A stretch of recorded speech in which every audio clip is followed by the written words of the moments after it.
I think that this was expected, and the council members believed that they had been lobbied for quite some time about who they should choose. In fact, one of the candidates had a website and a logo and had a very aggressive lobby operation. I think others were more subtle. But Council Irby did have a suggestion to change the special meeting agenda, and historically special meetings do not include opportunities for comments, and no one else on the council seconded that. So it was my impression that all the council members felt like they had heard enough to make their decision. Well, I won't comment specifically on the Better Together plan until I have an opportunity to meet with the Municipal League and Mayor Cruzen. But as a general rule, I would not support a process that would make changes to county government that would not be decided on exclusively by city and county voters. We are committed to open and accountable and transparent government. My leadership style is to make everyone around me successful, and I intend to work closely with the county council and use their expertise and their experience to make decisions. I see the county council as part of a team, and I'll be working with them. I will look to the directors of our departments for their experience and wisdom. I have no interest in directing them to make transactions with folks that have outside interests that aren't in the best interest of our residents. We'll review all the contracts that were called into question by the indictment, and including all individuals who have contracts with the county, even if a specific contract was not called into question. And we'll review those contracts and the termination clauses of those contracts with the legal staff. I'll stand on my record, and I would ask for the opportunity to try and accomplish what we like to do, and ask for the advice of the council and the residents of St. Louis County as we move forward. I don't know what to say other than I believe my track record is different than his, and I'll try and govern as a county executive as I did as county council. Well, I'm not so worried about the authority of the county executive. I'm worried about the tasks and duties and responsibilities of the county executive, and I intend to perform those. But I intend to work with the county council regardless of whose authority is where. I tend to work with them collaboratively. I do hope to settle that litigation. I think it's unfortunate. A lot of that was because the same unlawfulness that we saw in the indictment was applied in the day-to-day operations of the county. The charter wasn't followed. The county council was hamstrung, and that led to the county council choosing to access the courts in a historically unique way in order to keep their branch of government open. Well, I think without a doubt the indictment validates the concerns that the council had 2 years ago, and actually Hazel Irby was the first one to sound the alarm. And you know, I guess I was pretty close second, but after that, I think once we started looking at the facts and heard from a lot of people who had a lot of questions, it was obvious to us that something was wrong. It's not our space to be in law enforcement and to interpret the law, but if contracts are being awarded in a way that's not based on merit, then something's wrong. It certainly was also unique that when we asked questions, it was met with, we were met with an enormous amount of hostility and anger and aggression. That also raised flags, but that also gave the county executive some political cover to argue that these were politicians fighting and that the council didn't have merit in their position, and a lot of people accepted that explanation because it was believable in our current very polarized state of government that we have at the national level and even sometimes at the state level. It was an explanation that sold, and unfortunately a lot of folks did not look past that and did not look at the underlying issues, and I would give the credit to the reporters at the Post-Dispatch that they deserve. They requested information.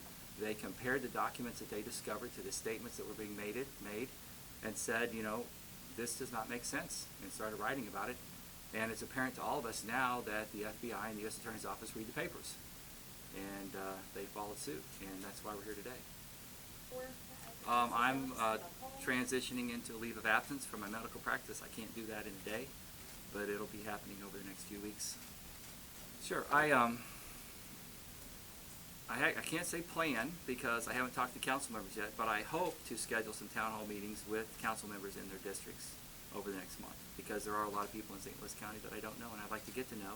I do have experience with unincorporated St. Louis County. I've represented the area between Creve Coeur and Maryland Heights off and on for the past 20 years as a state rep and as a county council member, and I am familiar with the different needs of an unincorporated part of St. Louis County, but I am not familiar with areas that I haven't represented other than when the projects come before us in a general sense for approval. Historically, I've looked to the council members from those areas to help me understand their needs, and I'll continue to do that. Bruce, who are you going to surround yourself with? Three decisions so far. Winston Calvert will be my chief of staff. Mike Chapman will come in as director of operations. Mike has experience in the county council and in the county executive's office.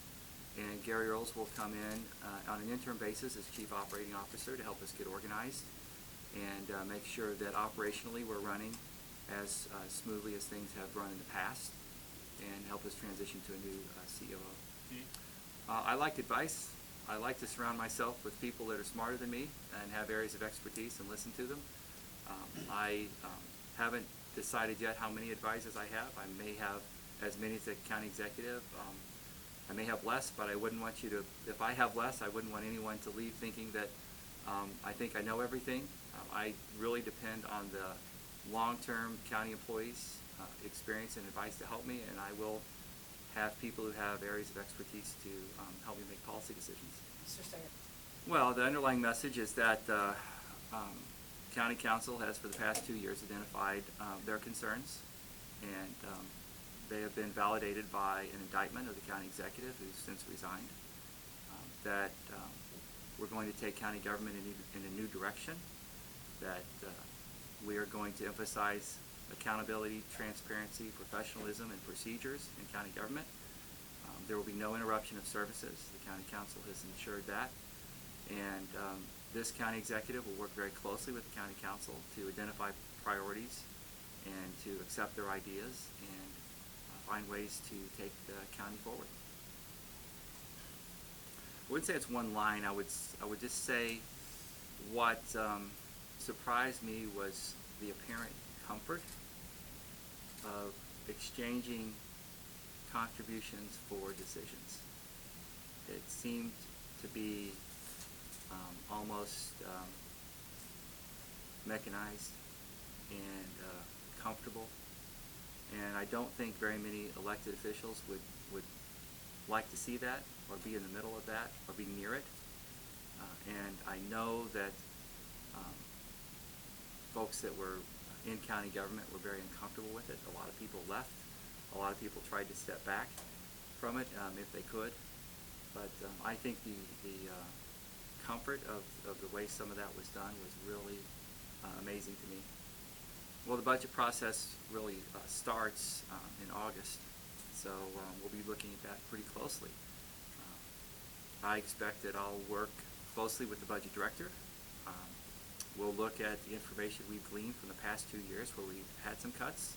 We'll see where those cuts have worked, and we'll see where those cuts have required us to issue supplemental budgets, and that's how we'll structure the budget moving forward. I can tell you that I will not make decisions as county executive based on campaign contribution, that I'll work very hard to separate contributions from decision making in time, especially, but it's very hard to tell someone that they can't participate in the political process, that they can't contribute, so I have to review our ability under state, federal, and local law to put boundaries on this. But I can tell you that I have never and will never take a contribution with the expectation of a vote that I would make or a decision I would make. I would never do that. I will never do that. And I will try and do everything I can to make sure that there's no appearance of that.